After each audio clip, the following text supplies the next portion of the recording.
All right, we are under the burning bush.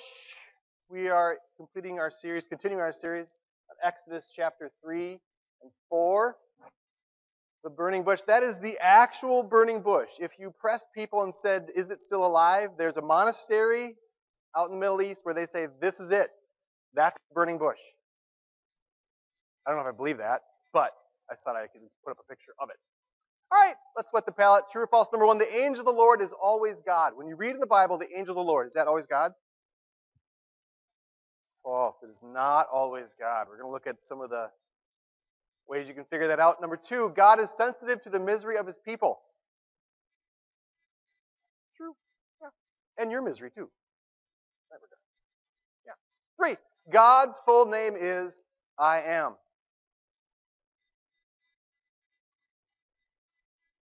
Yeah, I'd say true. We'll look at that a little bit more detail with your Hebrew too. Four, Moses was looking forward to going back to Egypt. It would be a homecoming. Well, it was a homecoming. We're going to see what he actually thought about it. Yeah, let's look at the first two verses of Exodus 3.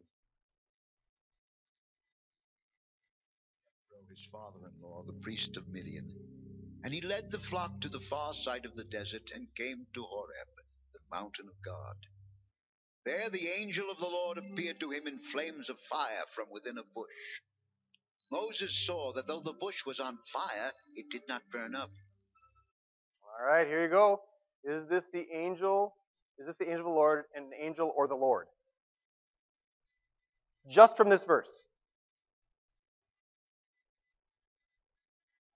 You can guess the Lord, but just from this verse, you don't know.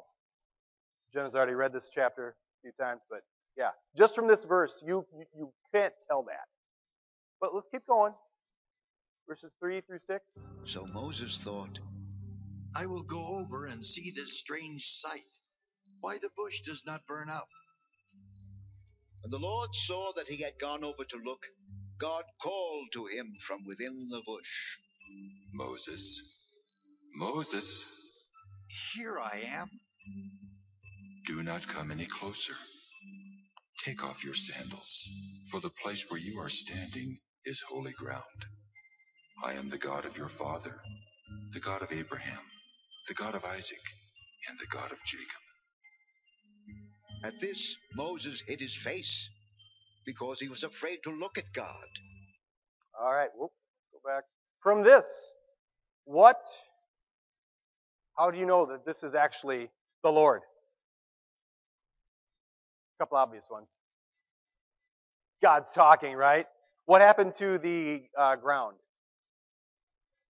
It's holy. Angels don't do that. You're never going to, when the angel appears, that never happens. Yeah, what about here? Should you snuggle up to God? No. You're a sinner. Is Moses happy to look right at him?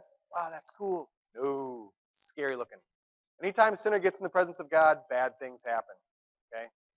Yeah. Angels say, get up, don't worship me. God says, stay down. I'm God. That's what happens. 9 through 10. And now the cry of the Israelites has reached me, and I have seen the way the Egyptians are oppressing them. So now, go. I am sending you to Pharaoh to bring my people, the Israelites, out of Egypt. God heard the cry of his people. How do you know that he hears yours?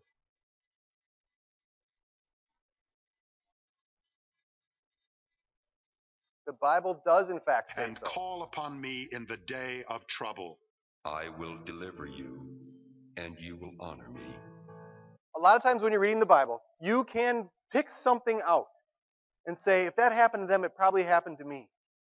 You can't always do that because there are a lot of bad things that happen in the Bible. People say, well, if it happened to them, it's going to happen to us. Let's look somewhere else. If it's not clear, keep reading. A lot of times there's something crystal clear that says that.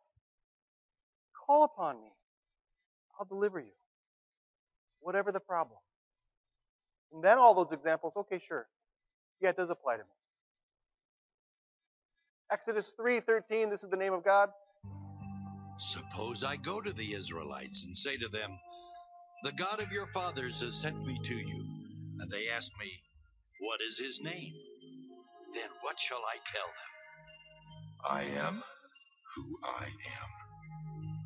This is what you are to say to the Israelites. I am has sent me to you. Yeah. So what's God's name? I am. Or if you could read that word backwards in Hebrew, you start with the little jot, yod he vav he. This is Jehovah. No Orthodox Jew actually says the word Jehovah because it's too holy. This is the unpronounced word. So if you're in Sunday school class and you're reading, what do you say when that word shows up in the Bible? You say Adonai. This is the polite word for Lord. Kind of like Mister. That's what you say. But nobody ever says Jehovah because it was too holy to even say. We have no problems with that. God wants his name used to pray, praise, and give thanks, of course. But that word right there, in the Hebrew, if you pulled it out and said, what is this word? That's the linking verb, I am. So that's really what his name is. He's not kidding. And you can keep on going. You can do a whole Bible study in the name of the Lord, how he never changes. And we're going to see Jesus here say this.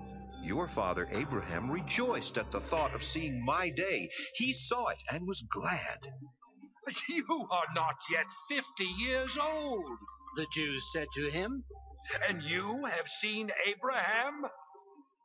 I tell you the truth. Jesus answered, Before Abraham was born, I am. You're a son. They didn't like that. He almost gets stoned there. But yeah, that was Jesus. So who's talking to Moses? Well, God is. It's Jesus, God the Father. It's a Trinity answer there. But yeah, that's who your God is. Exodus 3. The elders of Israel will listen to you. Then you and the elders are to go to the king of Egypt and say to him, the Lord, the God of the Hebrews, has met with us. Let us take a 3-day journey into the desert to offer sacrifices to the Lord our God. But I know that the king of Egypt will not let you go unless a mighty hand compels him. What was the simple request? It wasn't let my people go because we're leaving going to Canaan. It was, we want to go camping for 3 days. What do you think? That's it. Come on. We'll be back. We'll still make your pyramids. Just 3 days. That's all they want. What if they do not believe me or listen to me and say, the Lord did not appear to you? Then the Lord said to him, What is that in your hand? A staff. Throw it on the ground. Moses threw it on the ground, and it became a snake, and he ran from it. Then the Lord said to him, Reach out your hand and take it by the tail. So Moses reached out and took hold of the snake, and it turned back into a staff in his hand. This is so that they may believe that the Lord, the God of their fathers, the God of Abraham, the God of Isaac, and the God of Jacob has appeared to you. Put your hand inside your cloak. So Moses put his hand into his cloak, and when he took it out, it was leprous like snow. Now put it back into your cloak. So Moses put his hand back into his cloak, and when he took it out, it was restored like the rest of his flesh. Then the Lord said, If they do not believe you or pay attention to the first miraculous sign, they may believe the second. But if they do not believe these 2 signs or listen to you, take some water from the Nile and pour it on the dry ground. The water you take from the river will become blood on the ground. With these signs, would you have been ready to march into Pharaoh's palace and request a camping trip for Israel? What do you think? Egypt's the world power.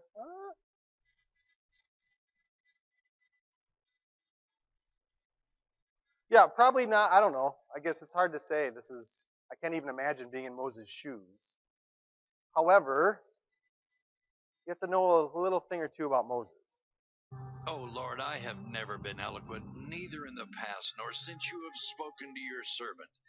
I am slow of speech and tongue. You think Moses was a poor public speaker? He's lying here. Next one, how old was Moses? He's 80. Last one, what was Moses' history with God's people?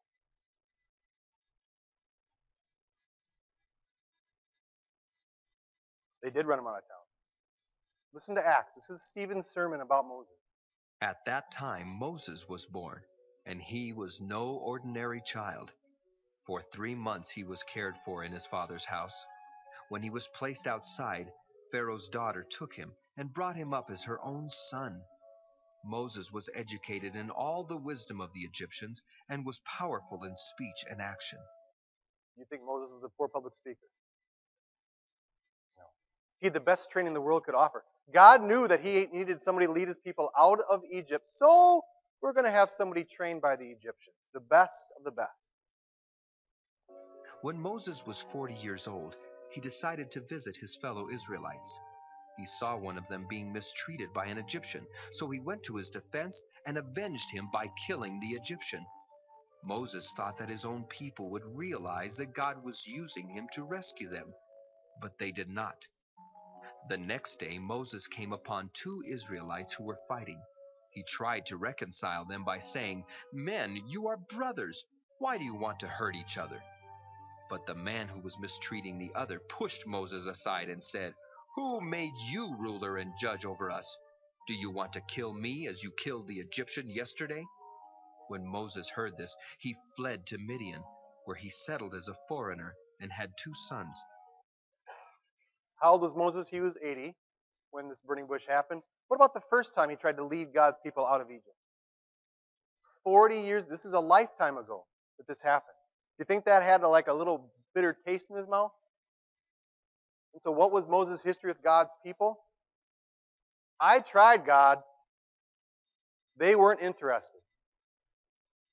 And God said, yeah, they weren't. I know. It's because you wanted to and not me. I'm sending you this time. It's going to be different. Moses is not buying it. Oh, Lord, please send someone else to do it. Now, at this point, you're like, what in the world, buddy? Come on. Then the Lord's anger burned against Moses, and he said, What about your brother Aaron the Levite? I know he can speak well. He is already on his way to meet you, and his heart will be glad when he sees you. How does God treat Moses?